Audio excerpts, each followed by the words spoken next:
Welcome to Win with Barlow, the podcast where we turn your entrepreneurial dreams into reality. With your host, Akira Barlow. Today, we're diving into the fascinating world of DNA testing businesses. Looking to maintain momentum or ready to scale? This series is your guide to success. Let's get started.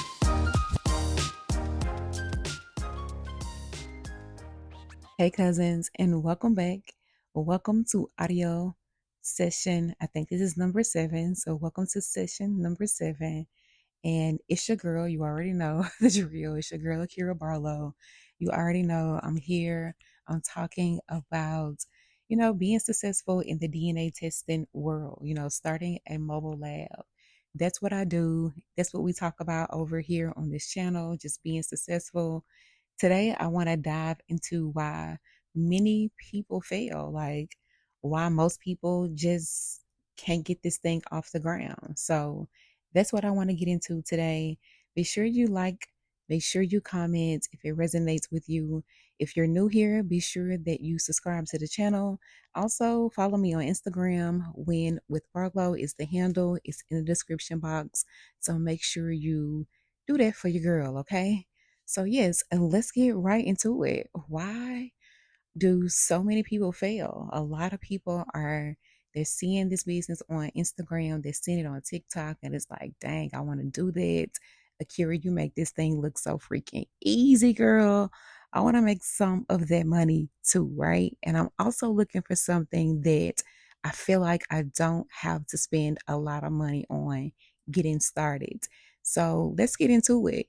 One of the things that I've noticed with this whole thing is that number one, people feel like, it doesn't take a lot of money to get started. And that is absolutely true. I think training and starting a business, you can do all of that for literally less than $1,000. That's what I think. Even cheaper, like down in the hundreds in some states.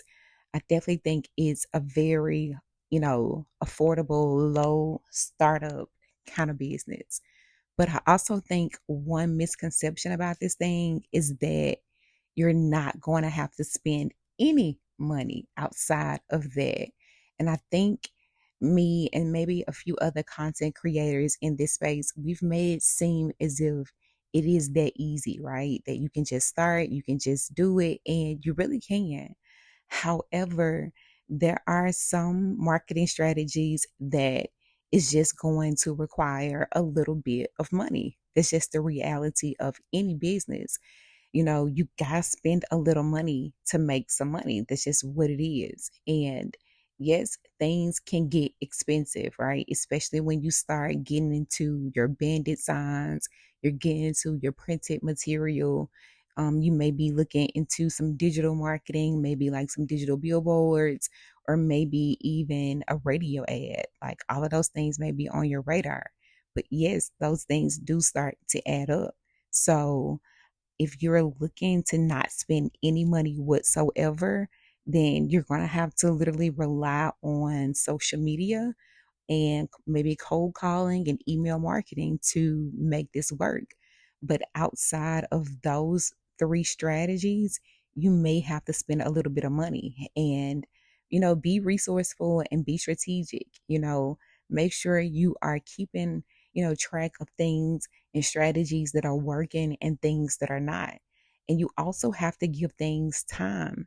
A lot of people are jumping into this and they think that it's going to take off as soon as they put a bandit sign at the 4-way at the stoplight. Like, it's not going to just jump off that fast in some markets. Now in some markets it does pick up faster, and people see traction a lot quicker because of the population.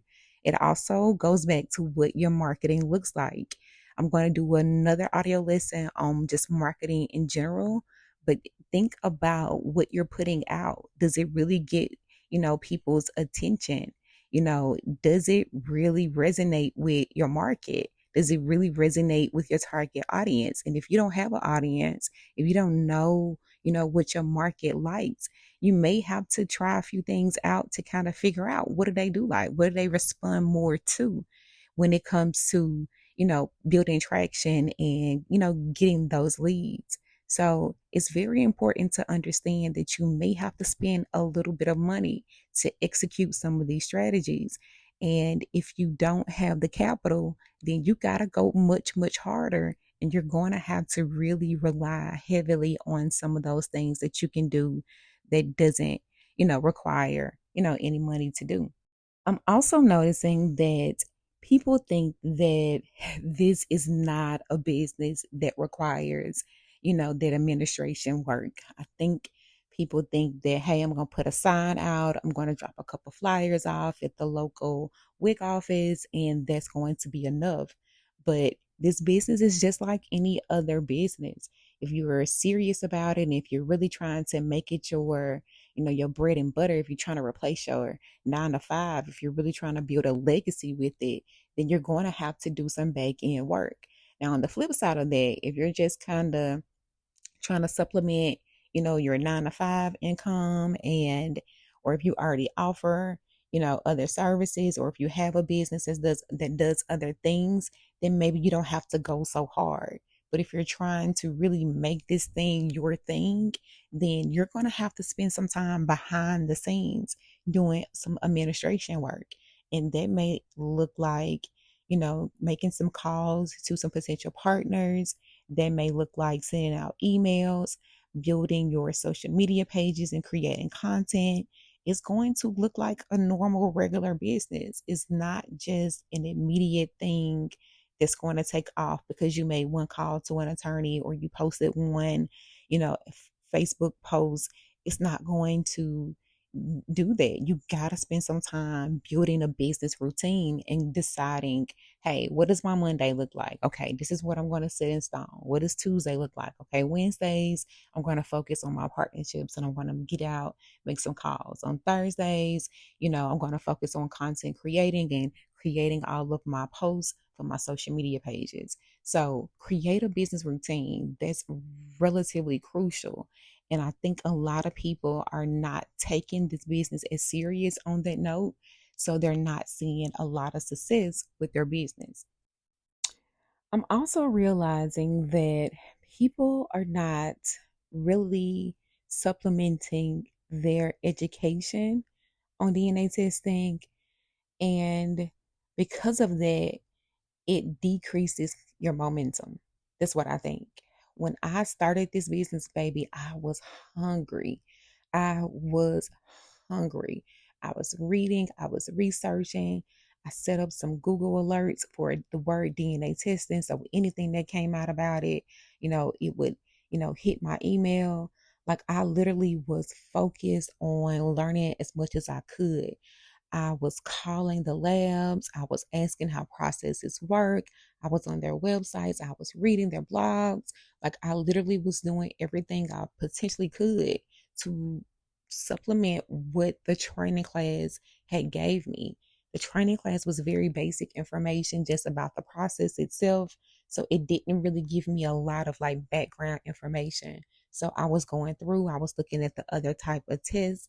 I was literally just trying to just feed my mind. And just the more I learned about it, the more my passion grew.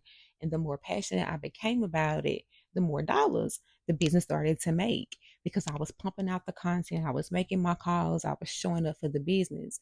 So be sure you are supplementing your education, making some phone calls, taking time to really learn about DNA testing, learn about the processes. I was comparing lab prices. I was calling this lab for this lab for this service. I would call a DNA testing company in California to see how their process was. I turn around and call another one in New Jersey and make a comparison to their services versus mine. I was just very hungry for information. And I wanted my business to be totally different from other people. And I wanted to kind of find those areas where other people were soaring, how I could take some of those same strategies from some of those top companies and kind of put a twist on them and make them my own. So just learning as much as I could. And it's important that you do that as well. Don't just rely on, the training class that you're going to take or the course that you're going to take. Rely on, multiple places of resources of education so that you can be confident in this space. And the more confident you are, the easier it will be to sell. So those are some reasons why I'm learning that people are not winning in this space. And of course, I want to see everybody make some money. I want to see everybody do this and make it profitable. So be sure you are taking time to utilize some of these strategies, and go back, learn some more, build your passion and really, really do the work to make this thing work. All right. So, of course, thanks for being here with me today or tonight, whenever it is, whatever time you're listening. Thank you for being here. I do appreciate it again. Be sure you like it. Like the video. Make sure you comment if you um, enjoyed it. And I look forward to sharing with you in another session.